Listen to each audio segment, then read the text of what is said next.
Éloge de la sincérité. Essai philosophique et sociologique par Charles-Louis de Secondat, baron de la Brède et de Montesquieu, précurseur et inspirateur de la philosophie des Lumières, manuscrit publié à Paris en 1717. Lecture en livre audio, enregistré en 2017 par Stefano Francobora, alias Chagans, pour le libre partage et la diffusion des cultures du monde. Les stoïciens faisaient consister presque toute la philosophie à se connaître soi-même. La vie, disait-il, n'était pas trop longue pour une telle étude.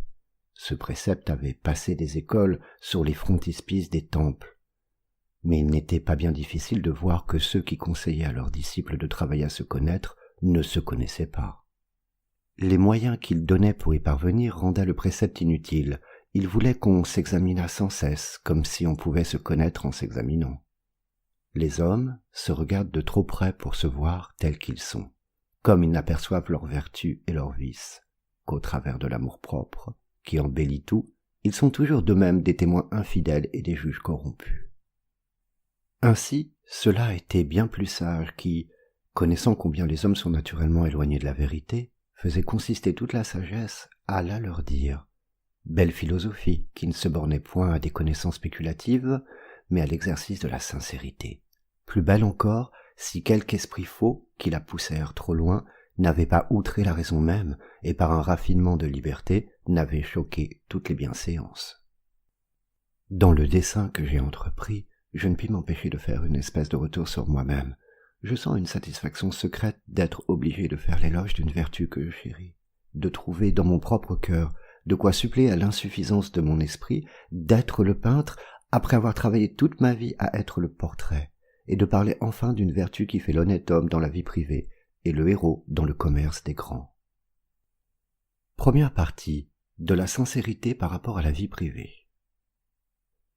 Les hommes, vivant dans la société, n'ont point eu cet avantage sur les bêtes, pour se procurer les moyens de vivre plus délicieusement. Dieu a voulu qu'ils vécussent en commun pour se servir de guide les uns aux autres, pour qu'ils puissent voir par les yeux d'autrui ce que leur amour-propre leur cache, et qu'enfin, par un commerce sacré de confiance, ils puissent se dire et se rendre la vérité. Les hommes se la doivent, donc tout naturellement. Ceux qui négligent de nous la dire nous ravissent un bien qui nous appartient. Ils rendent vaines les vues que Dieu a eues sur eux et sur nous. Ils lui résistent dans ses desseins et le combattent dans sa providence. Ils font comme le mauvais principe des mages, qui répandent les ténèbres dans le monde au lieu de la lumière que le bon principe y avait créée. On s'imagine ordinairement que ce n'est que dans la jeunesse que les hommes ont besoin d'éducation. Vous diriez qu'ils sortent tous des mains de leur maître, ou parfaits ou incorrigibles. Ainsi, comme si l'on avait d'eux trop bonnes ou trop mauvaises opinions, on néglige également d'être sincère, et on croit qu'il y aurait de l'inhumanité de les tourmenter, ou sur des défauts qu'ils n'ont pas, ou sur des défauts qu'ils auront toujours. Mais, par bonheur ou par malheur, les hommes ne sont ni si bons ni si mauvais qu'on les fait, et s'il y en a fort peu de vertueux, il n'y en a aucun qui ne puisse le devenir. Il n'y a personne qui, s'il était averti de ses défauts, pût soutenir une contradiction éternelle. Il deviendrait vertueux quand ce ne serait que par lassitude. On serait porté à faire le bien, non seulement par cette satisfaction intérieure de la conscience qui soutient les sages, mais même par la crainte des mépris qui les exercent. Le vice serait réduit à cette triste et déplorable condition où gémit la vertu, et il faudrait avoir autant de force et de courage pour être méchant qu'il en faut dans ce siècle corrompu pour être homme de bien. Quand la sincérité ne nous guérirait que de l'orgueil, ce serait une grande vertu qui nous guérirait du plus grand de tous les vices. Il n'y a que trop de narcisses dans le monde, de ces gens amoureux d'eux-mêmes. Ils sont perdus s'ils trouvent dans leurs amis de la complaisance. Prévenus de leur mérite, remplis d'une idée qui leur est chère, ils passent leur vie à s'admirer. Que faudrait-il pour les guérir d'une folie qui semble incurable? Il ne faudrait que les faire apercevoir du petit nombre de leurs rivaux, que leur faire sentir leur faiblesse, que mettre leurs vices dans le point de vue qu'il faut pour les faire voir, que se joindre à eux contre eux-mêmes et leur parler dans la simplicité de la vérité. Quoi? Vivons-nous toujours dans cet esclavage de déguiser tous nos sentiments? Faudra-t-il louer, faudra-t-il approuver sans cesse? Portera-t-on la tyrannie jusque sur nos pensées? Qui est-ce qui est en droit d'exiger de nous cette espèce d'idolâtrie? Certes, l'homme est bien faible de rendre de pareils hommages, et bien injuste de les exiger. Cependant, comme si tout le mérite consistait à servir, on fait parade d'une basse complaisance. C'est la vertu du siècle, c'est toute l'étude d'aujourd'hui. Ceux qui ont encore quelque noblesse dans le cœur font tout ce qu'ils peuvent pour la perdre. Ils prennent l'âme du vil courtisan pour ne point passer pour des gens singuliers qui ne sont pas faits comme les autres hommes. La vérité demeure ensevelie sous les maximes d'une politesse fausse. On appelle savoir-vivre l'art de vivre avec bassesse. On ne met point de différence entre connaître le monde et le tromper, et la cérémonie, qui devrait être entièrement bornée à l'extérieur, se glisse jusque dans les mœurs. On laisse l'ingénuité aux petits esprits comme une marque de leur imbécilité. La franchise est regardée comme un vice dans l'éducation. On ne demande point que le cœur soit bien placé, il suffit qu'on l'ait fait comme les autres. C'est comme dans les portraits, où l'on exige autre chose, si ce n'est qu'il soit ressemblant. On croit, par la douceur de la flatterie, avoir trouvé le moyen de rendre la vie délicieuse. Un homme simple qui n'a que la vérité à dire est regardé comme le perturbateur du plaisir public. On le fuit parce qu'il ne plaît point, on fuit la vérité qu'il annonce parce qu'elle est amère, on fuit la sincérité dont il fait profession parce qu'elle ne porte que des fruits sauvages. On la redoute parce qu'elle l'humilie, parce qu'elle révolte l'orgueil, qui est la plus chère des passions, parce qu'elle est un peintre fidèle qui nous fait voir aussi difformes que nous le sommes. Il ne faut donc pas s'étonner si elle est si rare.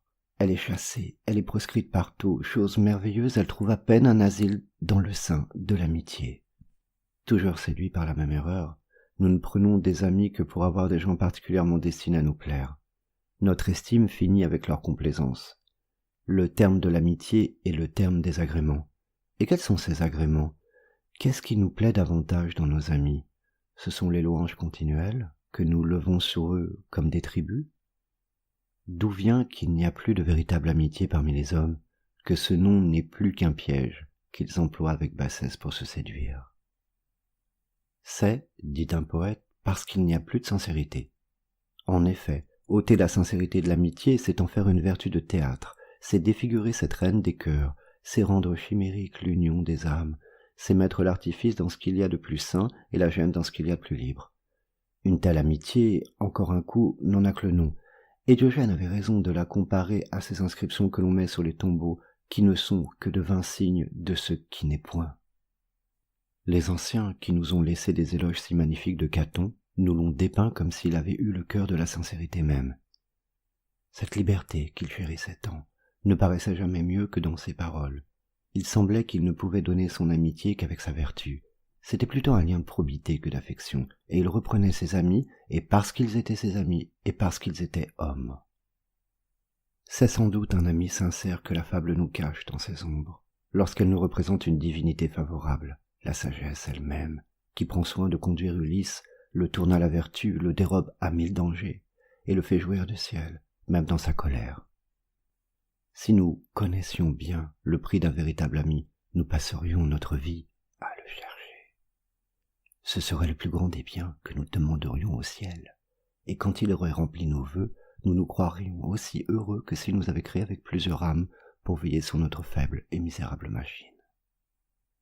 La plupart des gens, séduits par les apparences, se laissent prendre aux appâts trompeurs d'une basse et servile complaisance. Ils la prennent pour un signe d'une véritable amitié et confondent, comme disait Pythagore, le chant des sirènes avec celui des muses. Ils croient, dis-je, qu'elle produit l'amitié, comme les gens simples pensent que la terre a fait les dieux, au lieu de dire que c'est la sincérité qui l'a fait naître comme les dieux ont créé les signes et les puissances célestes. Oui, c'est d'une source aussi pure que l'amitié doit sortir, et c'est une belle origine que celle qu'elle tire d'une vertu qui donne la naissance à tant d'autres. Les grandes vertus, qui naissent, si je l'ose dire, dans la partie de l'âme la plus relevée et la plus divine, semblent être enchaînées les unes aux autres. Qu'un homme ait la force d'être sincère, vous verrez un certain courage répandu dans tout son caractère. Une indépendance générale, un empire sur lui-même égal à celui qu'on exerce sur les autres. Une âme exempte des nuages de la crainte et de la terreur, un amour pour la vertu, une haine pour le vice, un mépris pour ceux qui s'y abandonnent. D'une tige si noble et si belle, il ne peut naître que des rameaux d'or. Et si, Dans la vie privée, où les vertus languissantes se sentent de la médiocrité des conditions, où elles sont ordinairement sans force parce qu'elles sont presque toujours sans action, où faute d'être pratiquées, elles s'éteignent comme un feu qui manque de nourriture. Si, dis-je, dans la vie privée, la sincérité produit de pareils effets, que sera-ce dans la cour des grands? Seconde partie de la sincérité par rapport au commerce des grands. Ceux qui ont le cœur corrompu méprisent les hommes sincères, parce qu'ils parviennent rarement aux honneurs et aux dignités, comme s'il y avait un plus bel emploi que celui de dire la vérité, comme si ce qui fait faire un bon usage des dignités n'était pas au-dessus des dignités mêmes. En effet, la sincérité même n'a jamais tant d'éclat que lorsqu'on la porte à la cour des princes, le centre des honneurs et de la gloire.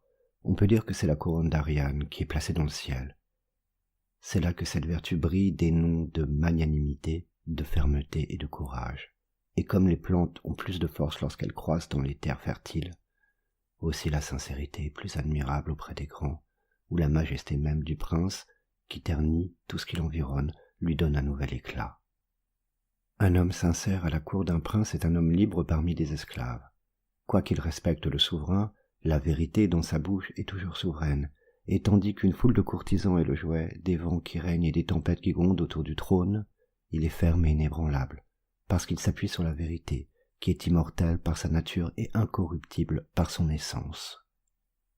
Il est, pour ainsi dire, garant envers les peuples des actions du prince. Il cherche à détruire, par ses sages conseils, le vice de la cour, comme ces peuples qui, par la force de leur voix, voulaient épouvanter le dragon qui éclipsait, disait-il, le soleil. Et comme on adorait autrefois la main de Praxitèle dans ses statues, on chérit un homme sincère dans la félicité des peuples qu'il procure et dans les actions vertueuses des princes qui l'animent. Lorsque Dieu, dans sa colère, veut châtier les peuples, il permet que des flatteurs se saisissent de la confiance des princes, qui plongent bientôt leur état dans un abîme de malheur. Mais lorsqu'il veut verser ses bénédictions sur eux, il permet que des gens sincères aient le cœur de leur roi et leur montrent la vérité dont ils ont besoin, comme ceux qui sont dans la tempête ont besoin d'une étoile favorable qui les éclaire. Aussi voyons-nous, dans Daniel, que Dieu, irrité contre son peuple, met au nombre des malheurs dont il veut l'affliger, que la vérité ne sera plus écoutée, qu'elle sera prosternée à terre, dans un état de mépris et d'humiliation. Et prosternetur veritas in terra. Pendant que les hommes de Dieu annonçaient à son peuple les arrêts du ciel, 1000 faux prophètes s'élevaient contre eux. Le peuple, incertain de la route qu'il devait suivre, suspendu entre Dieu et Baal, ne savait de quel côté se déterminer. C'est en vain qu'il cherchait des signes éclatants qui fixassent son incertitude. Ne savait-il pas que les magiciens de Pharaon, remplis de la force de leur art, avaient essayé la puissance de Moïse et l'avaient pour ainsi dire lassé? À quel caractère pouvait-on donc reconnaître les ministres du vrai Dieu? Le voici, c'est à la sincérité avec laquelle il parlait aux princes, c'est à la liberté avec laquelle il leur annonçait les vérités les plus fâcheuses et cherchait à ramener des esprits séduits par des prêtres flatteurs et artificieux.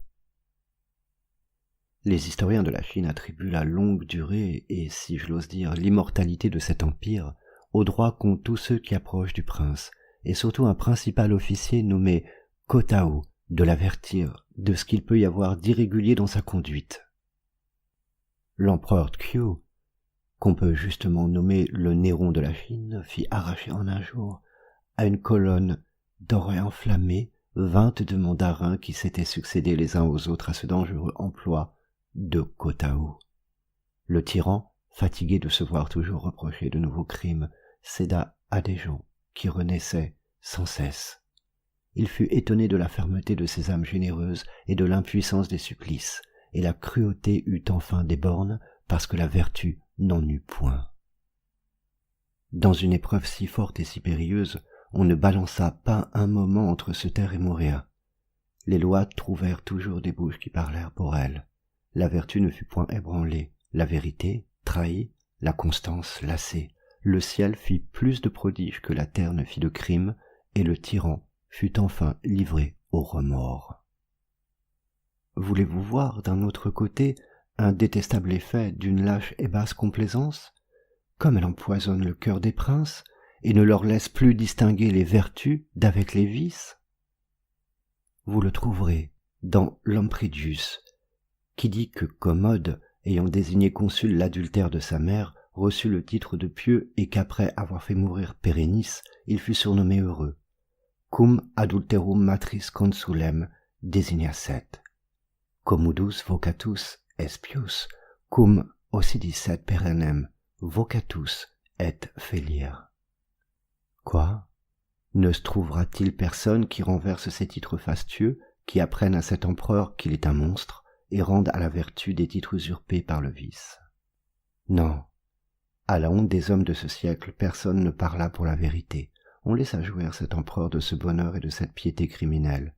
Que pouvait-on faire davantage pour favoriser le crime que de lui épargner la honte et les remords mêmes?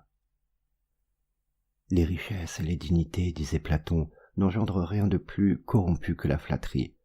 On peut la comparer à ces rochers cachés entre deux eaux qui font faire tant de naufrages. Un flatteur, selon Homère, est aussi redoutable que les portes de l'enfer.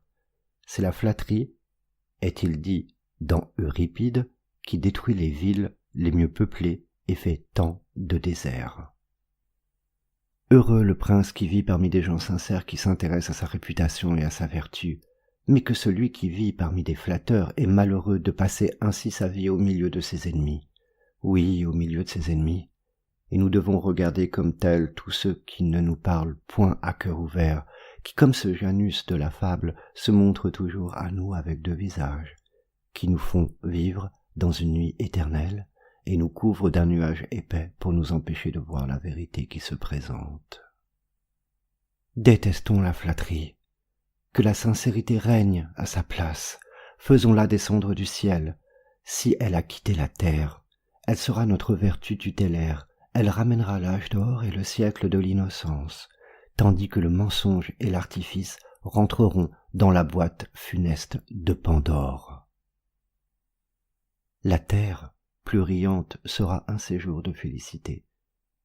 On y verra le même changement que celui que les poètes nous décrivent lorsqu'Apollon, chassé de l'Olympe, vint parmi les mortels, devenu mortel lui-même, faire fleurir la foi, la justice et la sincérité, et rendit bientôt les dieux jaloux du bonheur des hommes, et les hommes, dans leur bonheur, rivaux même des dieux.